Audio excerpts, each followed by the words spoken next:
enseñaran a nosotros. ¿Qué? ¿Por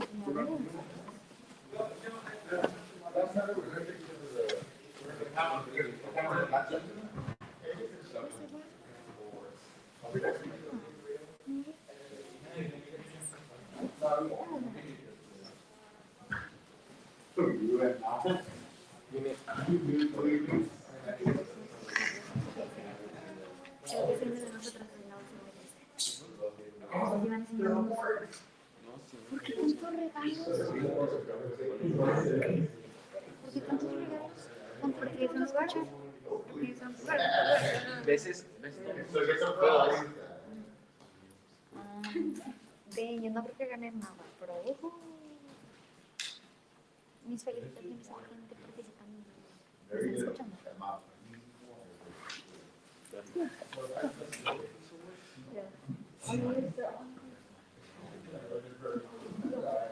Hola.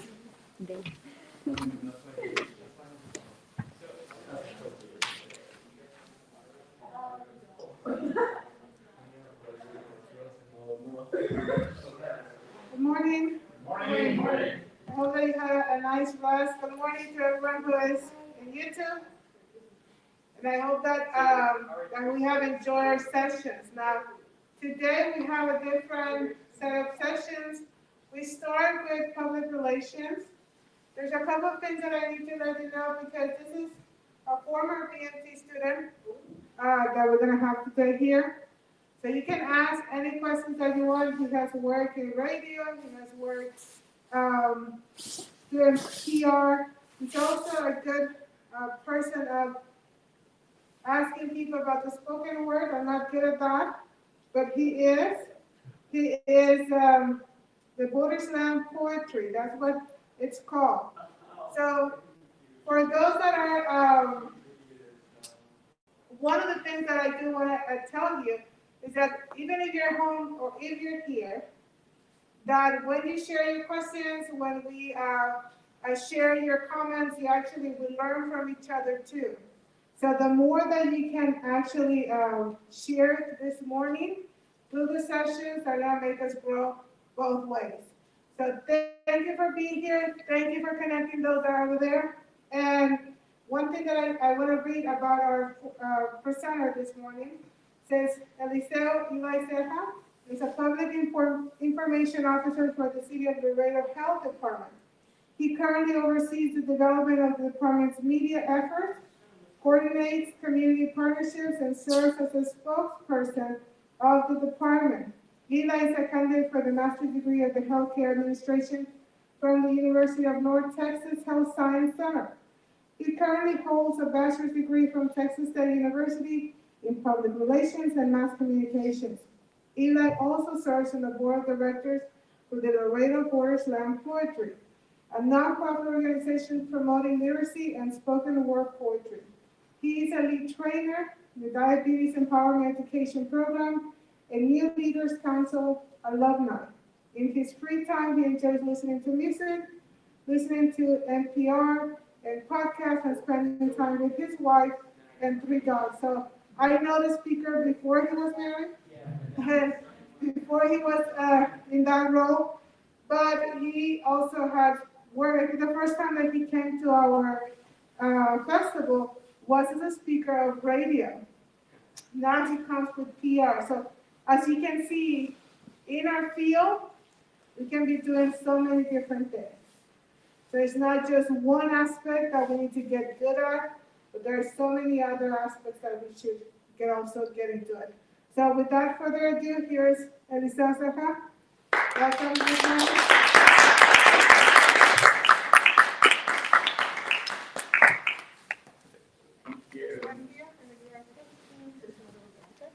Can you guys hear me okay?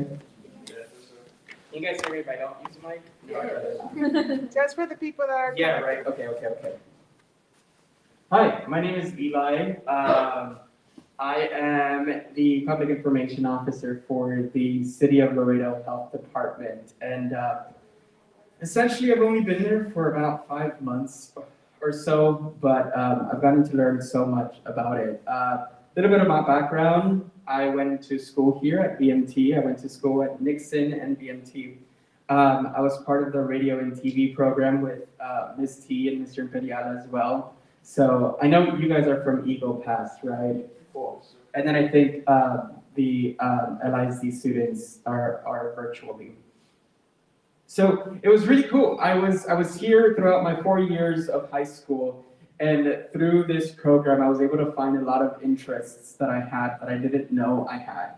I started off in radio and TV, being able to do all four of the aspects that we were able to study, right? So it was film, TV, radio, and then Miss T really got us into like Photoshop and all these cool things to do graphics and all that good stuff.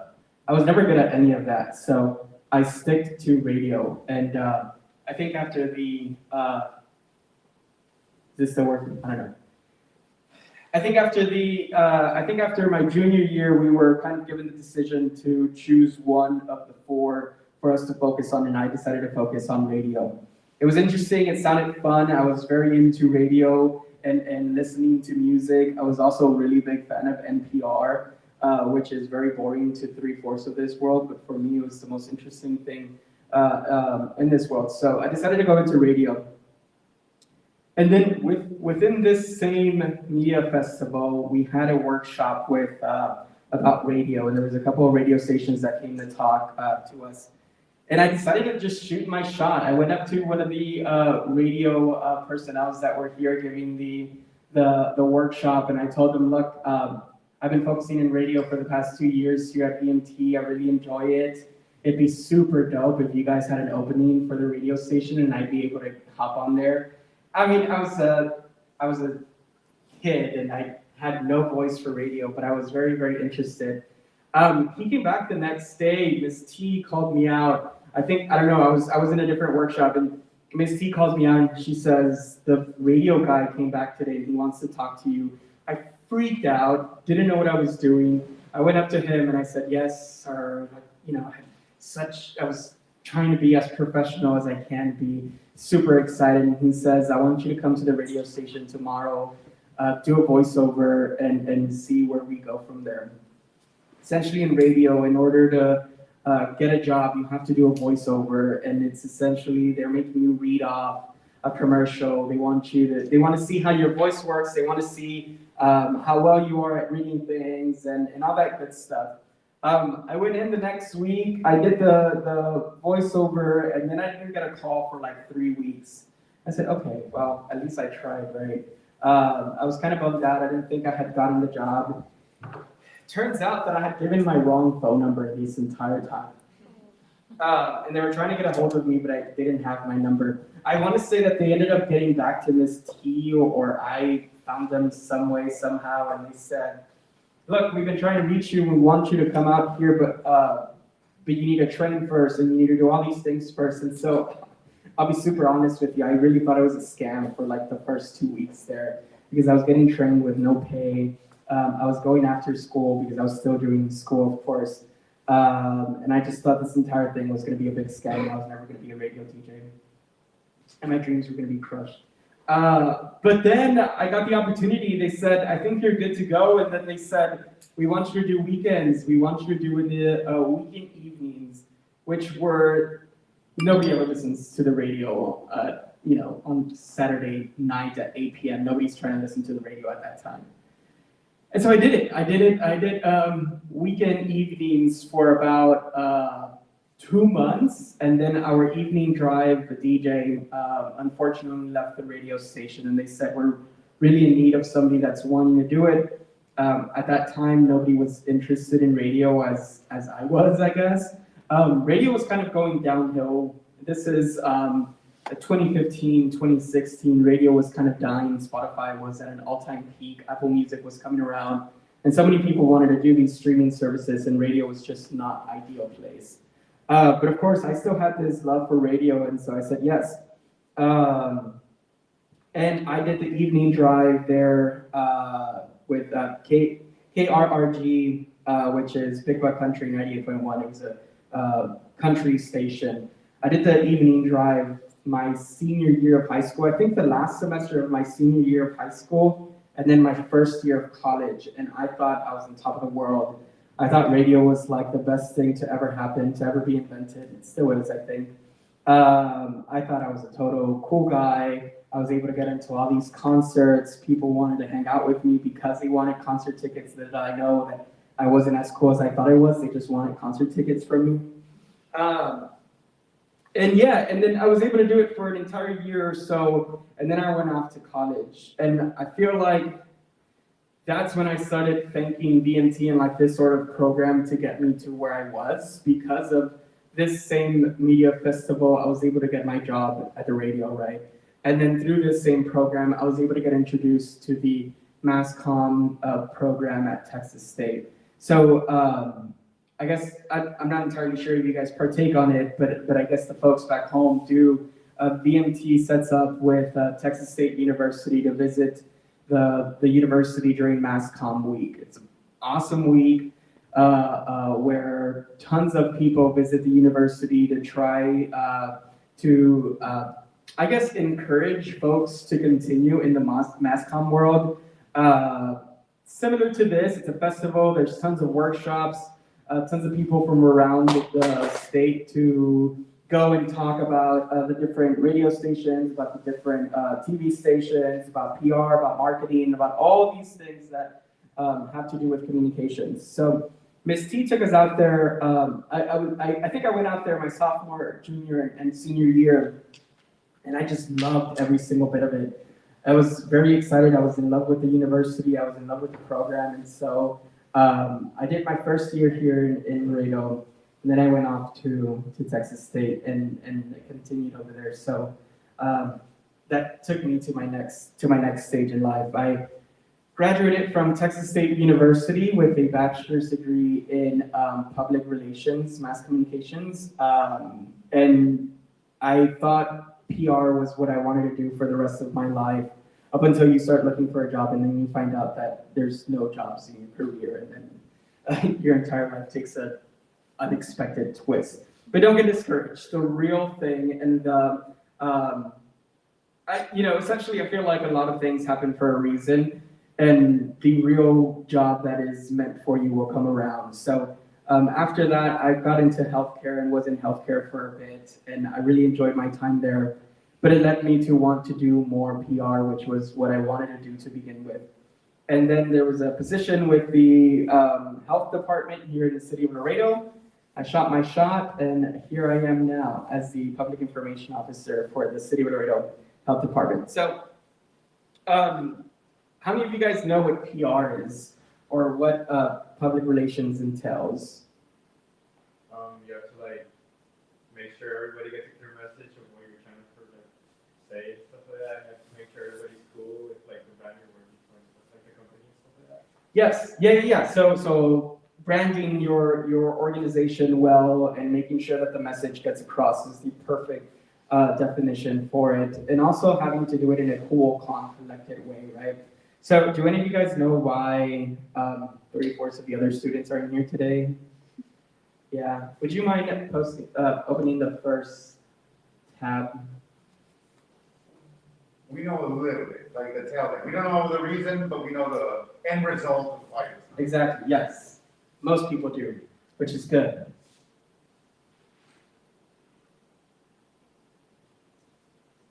There it is. Boil water notice across the town of the city of Laredo. This is peak PR for the city of Laredo, right? We're trying to get messages across to the people in a cool, calm, collected way. The message is there. No more of freaking out as much as people want to freak out. We try to give as much information as we possibly can, right? So PR is essentially trying to get messages across that we want the community to know. Very different from marketing. Marketing, you see a lot of fun stuff, a lot of trying to encourage people to buy the product, to want the product. You try to advertise as much as you can, and you try to get people's attention. We're trying to get people's attention, but we're also trying to get the message across, right? Would you mind doing the other thing? So, COVID-19 Omicron variant is detected in Laredo. This is at a time when a lot of people were freaking out, thinking that we were going into a new surge, that we were going to find a lot more COVID cases, things were going to start closing down again, and we weren't going to be able to do as much fun stuff as we were already trying to do. Omicron variant comes around, our cases spike up. We start getting a lot of people trying to get tested. We try to get more people to get vaccinated. And we also try to find, we start finding different locations that have COVID testing that aren't legit. So what do we do here? We try to get the people to calm down to begin with, right? We try to not get them to, we try to keep chaos at a minimal level, but that's very hard because, of course, people are freaking out. COVID-19 is nothing chill to be about, right? But the thing here is that we need to get the message across as cool, calm, collected as we can, but we also need to give as much information as we can because the people want to know. Essentially, we were tasked with announcing the Omicron variant for the first time here in the city of Laredo. COVID-19 has been going around for a while, but how do we tell them that now the Omicron variant is here? And how do we get people to know as much as information as we can? We go to graphics. We try to make it as fun as possible. So essentially we try to make it as fun as possible with the information that has to be there. As you see, there's different coloring within the graphic. We try to make sure that the title of it, or the main message that we're getting across, is in big, bold letters and different coloring, and then the rest is going to be, of course, in the subheading or the regular fonts aside up in the bottom. Here, what we're trying to do is tell the people, hey, look, this Omicron variant is here, but we're still doing the best we can. We're still vaccinating people. There's still testing going on, and there's also a lot of surveillance going on for these fake testing sites. And we try to do it in the most swift way. We want to try to get the message across as fast as possible, but we also want to make sure that we know what the message that we're giving is true, and it's fact-based, and all of the information that we have, we've gone through it before we present it, right? Would you mind going to the other one? And then most recently, there was a consumer alert for the FDA. There was a couple of infant formulas that were found to have salmonella and a bunch of other bacteria. And at this very moment, people are freaking out. A lot of mothers, of course, are freaking out because their formulas aren't safe to consume for their babies, and they want to know what they're supposed to be doing and what the next step is.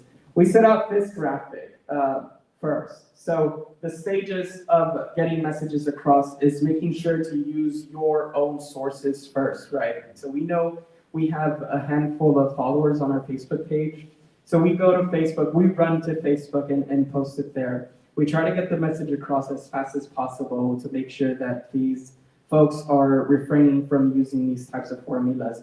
We give the information that is needed, the name of the brand that was affected, the type of bacteria that is being found, and what they can do. And then at the very end, you always end with a call to action.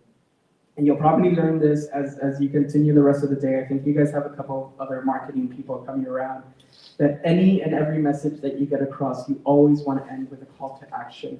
At the very bottom of this post, I don't know if it's in this post or in the press release that we sent out, we put out a number where people can call if they end up having this formula at home. We tell them to go back to where they bought it, whether it be H-E-B or Walmart, show them the formula, and they should, and they will, get reimbursed and essentially get a new formula and get the same type of formula with a different brand that's not going to affect it, right? We go to our Facebook page, we go to our social media pages as fast as we can because we know those work. And then the second is a press release. Do any of you guys have any sort of practice with press releases? Yeah? What kind of press release have you done before? Release. So so I work for the newspaper for UPass and release like police reports and like things that have happened with like politics and stuff like that. Yeah. So press releases and the news report is the perfect example of getting the message across, right? So you hear about this big old drug bust or something, and you're trying to find out what happened. You heard it was like 2-3 blocks away from your house, and you're trying to find out what happens, but you don't get any sort of information, so you just wait, and then the police station comes out with a big old PR with everything that happened, and that's how we get the message across, right?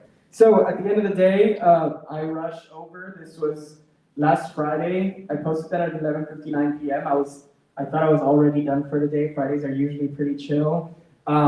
We got a call on Friday morning telling us that 3/4 of our stores might be affected, that this formula is out there and it was found in Texas.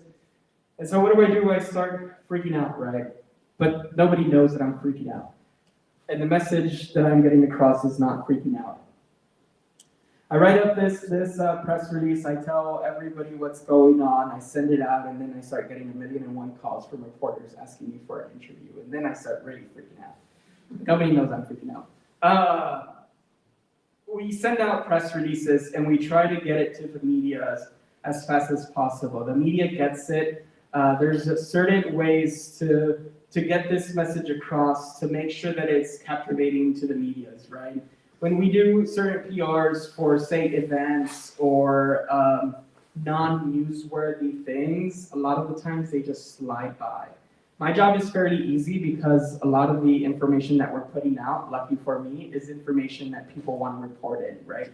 So when you're doing PRs, it's essential to write things that are newsworthy, that are captivating to the community, but also you're trying to win these reporters over, right? Reporters have 1,000,001 stories that they want to write about, and you're just one of them amongst plenty of others. Lucky for me, this PR got a lot of attention, of course, and we got a couple of calls. They ended up doing a news report, and the message went across, well, perfect, done. My job here is done. People know, and hopefully these formulas aren't out in the stores anymore.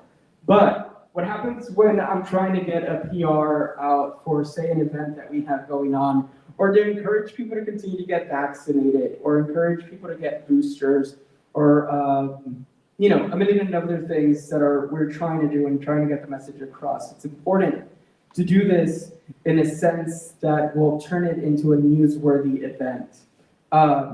We know vaccines are heavily advertised by the health department. That's our end goal, is to vaccinate people, especially during this time. But what is my press release going to do to the news that has plenty of resources to do a media package about vaccination? Well, first of all, I try to make it as local as possible. Show them the actual numbers. Evidence-based information is always the best way to go, right? People want to know what's going on locally. So then that's when I start taking out statistics of actual things happening in this actual town and trying to talk to actual people that people may know, right? So we want to get the numbers, local vaccination rates in the city of Laredo, and that already makes it very personal to the community.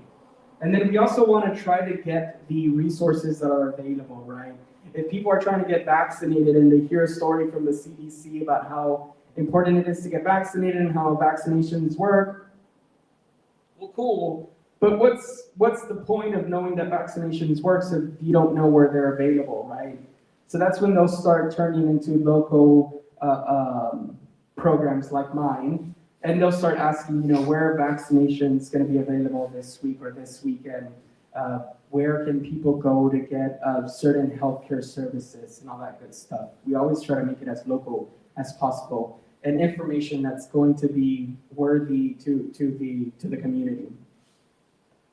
And then finally, PR is the fun part, which is the Instagram, Facebook, Twitter, and all that fun marketing stuff, which I'm sure you're going to learn a lot more from A.B. Barrera, I think is going to be here in the afternoon. oh, he's not, might not. Other people will be here that are really good at marketing, and they'll tell you a lot of great things about how marketing works. But marketing works not only for advertising, for getting your product out, it also works for getting the information out. We try to push as much information as we can, but it's also important not to push too much information out to where people aren't getting the information that they need because there's too much going on. This is something that is hard to fix, but it's also something that is hard not to do. So we want to try to get as much information out, but we also don't want to overload the people or overstimulate them with too much information. It's also important that you have a variety of information with what you're sending out. So within the health department, there's plenty of things that they could do. They could get vaccinated. They could go get their birth certificate. They could visit with the nurse. They could visit with the dentist. We have plenty of programs going on. But right now, we're trying to push vaccination as much as we can. We're trying to prevent COVID as much as we can. But what's the point of me putting 20 COVID posts in 1 week and one post about, per se, physical activity, right?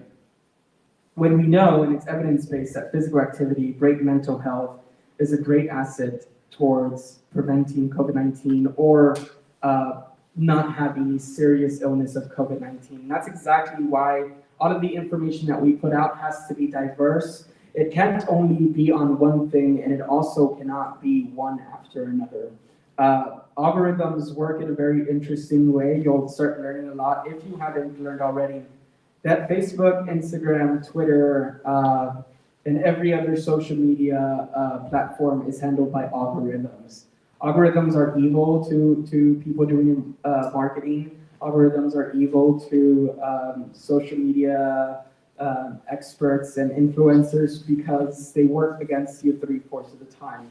So you need to learn what is the best time to post, what the people want to know, and when the people want to read it. And that's when you start learning a lot about Facebook Insights, Instagram Insights, Twitter Insights, and you get all this information about when people are actually in the social media, what time they're logging in, what they're liking, what they're not liking, what posts they spend more than 3 minutes viewing. It's interesting. People stare at a post, at a picture for more than a minute. And essentially it's good for you. You want people to stare at that post for more than 1 minute. You want them to actually read what you're putting. And also within this insights, within this like data that's given to you, you also get to know if people are doing the call to action at the end of the day. You find out if people are actually clicking on those links and viewing them for more than a minute. So all of y'all that might be interested in going that route, know that the resources are out there. Insights to social media is a lot of help, even if you guys are just trying to be, like social media influencers, or if you're trying to boost up your Instagram game, you could do this. You become a Facebook business page, or you become an Instagram business page. It's easy, and you start getting these insights of when people are actually viewing posts, when people are online. Usually it's on Tuesday evenings, right? It's not a good idea to post on Friday night. People aren't scrolling through Facebook on Friday night. People are, out with friends or out for dinner. They're not viewing Facebook. So that's why you start learning so much about when to post, what to post, and all these good stuff, and you start planning out your entire week. So for our Facebook page, we try to plan out for the entire month with certain days that are significant to us. So certain health-related months or days or weeks, like National Heart Month was this past week, and we had this post planned out for the entire month of February. We knew what we were going to post, and we planned it out to make sure that it's getting posted at the right time, right? And then certain days, certain weeks are also coming up, and we make sure to plan out for the entire month ahead. But we also need to take into consideration that things change immediately and by the hour. So we try to not get posts that are, for example, COVID posts, right? We try to not create a post about vaccine a month ahead because vaccines are changing And this type of information is going to change probably by the next time that you're willing to post something. But also staying on top of the information that you're putting out is so important because people are out to get you. People in the real world and the people that are reading these media alerts and press releases and your Facebook posts are really out to get you, and they know what they're looking for. So the simple things as like you spelled a certain word wrong, or the sentence was a run-on sentence, people will call you out in the comments, and it'll be very embarrassing if I may say so. So that's PR in a nutshell. Trying to get the message across, trying to make sure that the people know what you're trying to say, and doing it in the form that is understandable, that it's easy to read, and that it has the most information, but with there's this saying that they used to use a lot in radio, saying that less is more, right? The less that you write, the more that people will read, but you also want to make sure that the what you're writing about is getting to the point immediately and making sure that it's captivating to the people at the end of the day. That's my presentation in a nutshell. So I had this entire presentation ready, or I thought about it in my head, but then we went into a water boil notice. We've had a couple of press conferences. We've had a million and one things to do. So I wasn't able to do a nice presentation for y'all. But any sort of questions that you may have having to do with PR, I'll be very, very happy to answer and try to answer them as much as you can, as much as I can. Yes. I read something on the Texas Tribune about y'all manufacture some kind of cleaning medical supplies or something like that. And I'm guessing that's also how it sounded pretty like it was like a reading type of thing, like if kids were around that area were reading it, that you were, I don't know how many times more likely to have cancer or get cancer or something like that. Would that also fall under your umbrella? And then if so, how did you? What were what was the call to action like for those people other than moving from there? Yeah.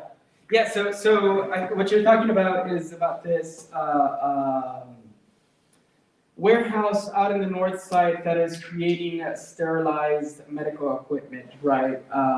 Recently, it was known that this warehouse was spreading out a bunch of chemicals to the community around there, and essentially to the entire town. And these chemicals potentially were cancerous, right? The end goal here is to try to bring the ETO levels down and make the public know that these chemicals are out there, right? What we can and cannot do is very interesting, and it gets very complicated, right? Our end goal, or our call to action, was policy change. And that's what we're trying to do, and that's what we're trying to promote, right? The thing here is that people want to know what's going on, and so that's always important to give as much as information as we can with the, how can I say this? I guess with the type of wording that is understandable by the people, right? So if you're talking about toxins and chemicals and all these other things going on, people aren't going to know the wording that you're using. They don't know what ETO means. They don't know what type of chemicals are being produced or anything like that. So we want to try to make sure that we explain everything that is going on. We explain the chemicals that are being spread out, and then tell them that, you know, we're doing something, that the city is moving forward. We're hosting town halls. We hosted a town hall where a couple of people came out and asked questions. We were there to answer them. We had the health authority there to answer. We had the health director there answering, and we try to get the message out as much as we can and make it local too. So, you know, you read it in the Texas Tribune, which is, you know, essentially interesting that our message is getting across in a broad spectrum, but it's also important that we make it as local as possible. So these town halls are also very, very important. And it's interesting too that you bring that up because, you know, PR is, like it's cool. We get the message across. We do Facebook, we do Instagram, We write press releases, we talk to the media, we host these press conferences too, but it's also becoming very, very personal. So our office is also the main source for people that have questions. If the community want to know what's going on, they have all right to know, right? And this is when we come around and make sure that they know what's going on. They're entitled to this information. And it's important that they end up finding out, right? You'll learn a lot if PR is something that you're interested in, and public relations is a type of field that you're wanting to go into. You'll learn about spinning a story to the people's liking or to your liking mostly, right? So spinning a story is essentially in a sense, is you want them to know things, but you don't want them to know the end or what's really going on, right? So, what can I think of as an example? Yeah. What I suggest to the firestorm tires for Ford Explorers causing and then the exploding Galaxy phones for a while. Cleaning up that mess and making sure people don't associate the product with exploding phones. Exactly. Yes, exactly. So at the end of the day, we don't want people to think that Laredo is just spreading out a whole bunch of chemicals, right? We want to make sure that we say, unfortunately, this warehouse exists. Unfortunately, that's what it is. But look, Laredo has a bunch of other great things going on. We have a great outlet mall. We have great schools. We have great parks, and we have all of these great things going on. And we spin the story to tell them, look, unfortunately, it's happening, but we're still thriving. And then also, we want to make sure that we tell them that we're doing something about it, right? And it's a good way to spin on a story too. So, you tell them, yes, unfortunately, we're in a water boil modus. Unfortunately, we had all these things happening, but our crews are out there day and night. We've asked for assistance from the state. We've asked assistance from local organizations. We're giving out potable water. We're giving out cases of bottled water. We're doing all of these things for the community. This is happening, and it's very unfortunate, but we're doing something about it, right? And so we spin the story to make sure that the people know that they don't associate us with these chemicals being spread out or the fact that we're in the water boil modus. They want to make sure that they know, or we want to make sure that they know that we're doing something about it at the end of the day. Any other questions? I have a question for you.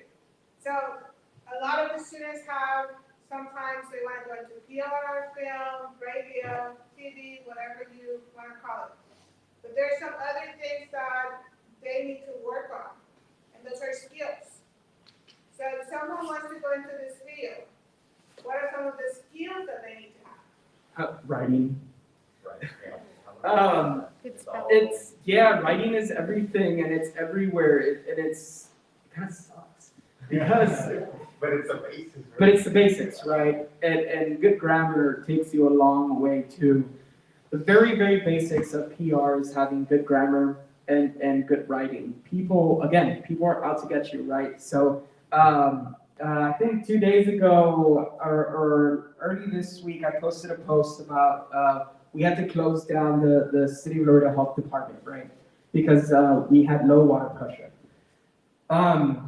I posted the post, and I did it really quickly because we were closing at 3 p.m. and we were told that we were closing at like 2:45, and they said, run, do a post it, stat. And so I run to my desk and I post thinking that everything was correct. I read it 3, 4 times, 5 times. I was so sure that it was correct. And I go home, I thought I did my job, and I go home and I'm scrolling, and then I run into the post that I had created, and then I see the comments, and somebody said, gosh, who do you have working there? They don't even know how to spell. Essentially, I spelled ciudad. So ciudad is I-U, and I spelled it U-I. So it turned out to spell cuidado, or cuidad, I don't know. So yeah, you got to make sure that you're reading your stuff 3, 4, 5 times. And also a second pair of eyes is really, really important too. It just happened. I was in a rush. We were closing quickly, so I had to put it out as fast as I can. But yeah, writing is very, very important. You make bilingual posts also? Yes, yeah. I'm so glad you brought that up. So it's also important that you know your audience, right? And I was mostly going to leave this to the marketing people because they'll be talking a lot about knowing your audience and knowing what you post and all that good stuff. Knowing your audience is so important. Everything that we create is translated. Every post that we do 2 of them, one in English and one in Spanish. If you go to Austin Public Health, I think they do 3 different ones. So they do one in English, they do one in Spanish, and then they do another one in Mandarin. And this all goes back to knowing your audience. I think you guys are from Eagle Pass. There's a good amount of Hispanic and Latino community out there. So we want to make sure that the information that you're putting out there is going to be relevant, but not only relevant, but also legible for the community, I guess, if you will. We want to make sure that the people know what they're reading too, because if we're putting out these communications about the water boil notice, but a certain person doesn't know how to read English, then what's the point of us putting this notice if not everybody is aware of the message? So yeah, everything that we post is usually in English and Spanish. This one wasn't, just because it was straight out of the FDA. We used everything that they provided us with. For certain things, we get the message and we get the graphic that we need to use. When things come from the States, when things come from the FDA or from the U.S. government or something, any sort of like national or state entity, they usually give us a pre-made graphics and a pre-made message that they use in order for us to get the message across in the way that they want to do it. Often the times we'll go into like the CDC website and they'll have things already translated for us. And that's just a good way to do it, to make sure that the community is actually aware of the message that we're getting across. Any other questions? Cool. Well, thank you guys so much for having me. I think I'm 15 minutes under, but I highly encourage you guys to look into PR. PR is fun. I'm not sure what your interests are. What class is this? It's a practical audio video. Okay, so I'm guessing most of you guys are into film and audio and creating all that good stuff. It's fun. It's a lot of fun. But a job in PR can also be just as exciting. And there's a lot of rush to it. There's a lot to do. There's a lot of opportunities, and crisis communications and strategic communications is very, very fun. So if writing is your thing, and if you want to be in front of the camera often, if you want to get messages across, this is a great field. Yeah.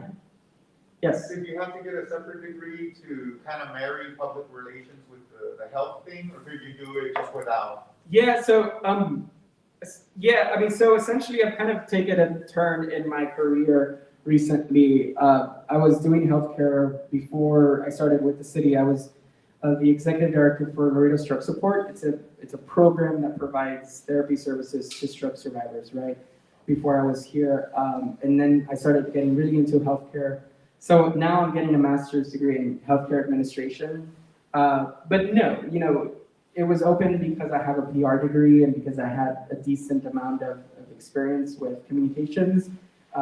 So no, I didn't have to get any sort of correlating degree, but I am, and that's just because I'm interested in it. That's a plus. Yeah. Okay. Cool.